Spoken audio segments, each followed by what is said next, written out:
Hey guys, welcome back to the Oliver Florido YouTube channel. To be honest, I don't even really know what we're going to be filming today. Probably some type of project type thing or like a little quick build, but first we got to pick up the garage, so that's always fun. Kind of a mess in here as you can see. But let's get to it and so we can start filming something that's actually really worth watching.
So we got the garage all picked up. That wasn't too bad.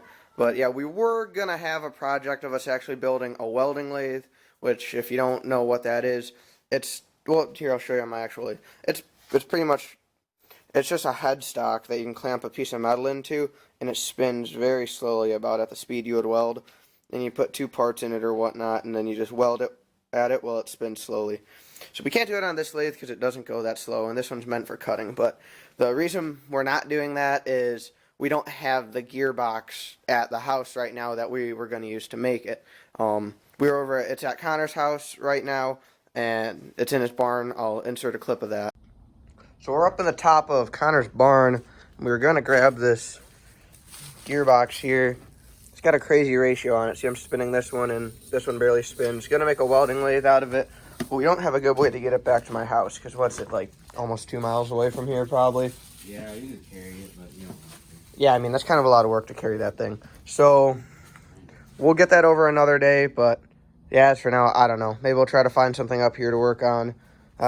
Maybe not. I have no idea. So, I guess instead of building that thing, the welding lathe, I guess what we're going to do is I have this motor down here. I made a motor stand for a while ago. It's a little 4-stroke weed eater engine, but I was going to try to max it out on power. It was kind of like a little funny thing. But I never ended up doing it, so it's just been in there for a few months now. But yeah, I guess we'll get that pulled out, and we'll be right back. So we got to start moving all this stuff to get the motor out. Connor's over there doing his camera stuff, because he's, I don't know, man. He's something else. Oh, thank you. I got to move all this metal out of the way. Here, I'll set you guys down so we can get this done a little quicker so I can do it with 2 hands. So, the reason we actually have this this motor here is we mow lawns and for a job usually. So, we were driving on the 4-wheeler with our mowing trailer behind it, and we see this, it's like a very nice condition weed whacker just sitting up on a trash can. And the people in our neighborhood, they're not very smart, it seems like. So there's a pretty good chance this thing ran. And it looked pretty new. I mean, here it is, the motor. But yeah, I'll tell you once we get you set over at the table. It's not pull start anymore, it's electric start, and I made this adapter, and there it is, right there, just by welding a nut onto a shaft that I turned on the lathe. That fits right into there, and it's just a pressure fit, so it works pretty good.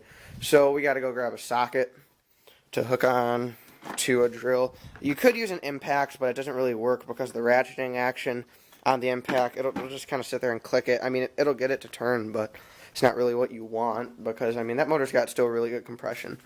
So we're just going to use a regular drill here, getting the DeWalt out. I'm just going to throw a socket on it.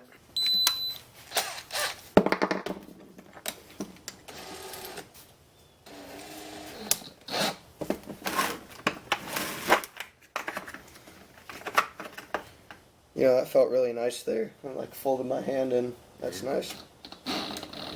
That's how you're supposed to do it right there. Yeah. You know, hurt your hand. That's the best way. See, maybe it's 9/16. Yep, actually looks like it is. Just throw that on there. And now I think we just gotta throw some more gas in the fuel tank. But Yeah, that gas is probably pretty gross and. I mean, like I said, it's been under there for a few months now without running. I mean, it hasn't sat over a winter, but I know for sure there's no stabilizer in it. So, throw some gas in it. Figure out how to get this thing held on to something. I think I used to have it clamped onto here. Will that work? Actually, that'll work. Yeah, fuel line looks like that should be good. So, yeah, like I said, we'll add some gas in it. And try to see if this thing will even want to run. I don't know. It was running pretty weird toward the end after I took the throttle body spacer off. I don't know what the deal with it is, but I do know the motor's not hurt. It's just something to do with the fueling. So we're just going to clamp down the motor because this thing shakes pretty crazy. I did make it so the motor can vibrate in here. I don't know if you can even really see that, but so it can absorb some movement from the base itself, but I mean... Otherwise, we're shaking this table pretty bad. Yeah, it's going to, so we're just going to get clamped down. Got some gloves so I don't accidentally really touch that fan. That's not going to feel good. I almost forgot we need gas. Don't know what gas we're going to run into. Hopefully this isn't two-stroke. I guess I don't even know what gas is. I guess we'll also find out if this thing smokes a lot. Having a problem with that clamp, buddy? Yeah. I can see that. The heck, this clamp doesn't even work. It works. Let me see. Whoa, now you're breaking my clamps? Hey, just... Oh, I see how it is. Come over here. Then break my clamps. There you go. You just gotta know how to use a clamp. I understand you can't handle it. Ah, not these crappy gas cans. Yeah. Whatever gas is in this can is probably not the freshest. I mean, I don't ever use that one, but it doesn't smell like idea about how crappy these gas cans are these days. I know, these things are the worst. Breaking so many. These things cause more spills.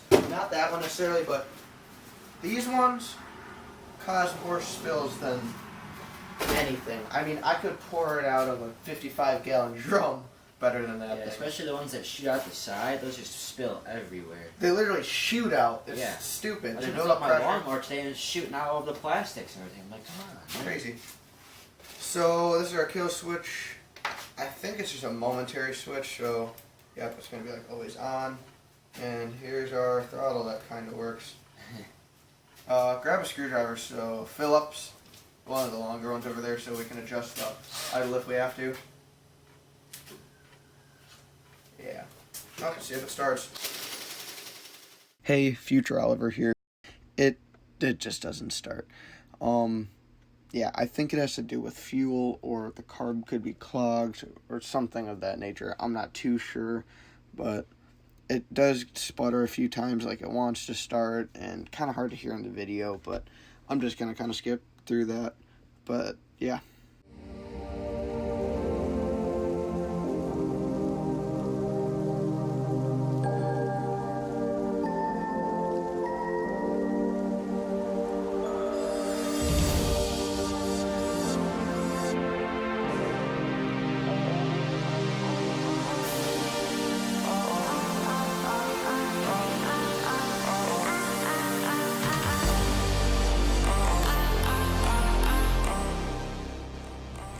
So at this point in the video, my neighbor shows up and needed a part welded for his, I believe it's an '89 Oldsmobile Cutlass Supreme. It's a pretty cool car. He swapped it, and later on in this video we're actually going to get some footage of the car and the car running. But this is a part for the door mechanism, and he just needed some little tabs welded shut on it and then ground down. So that's what's going on right now.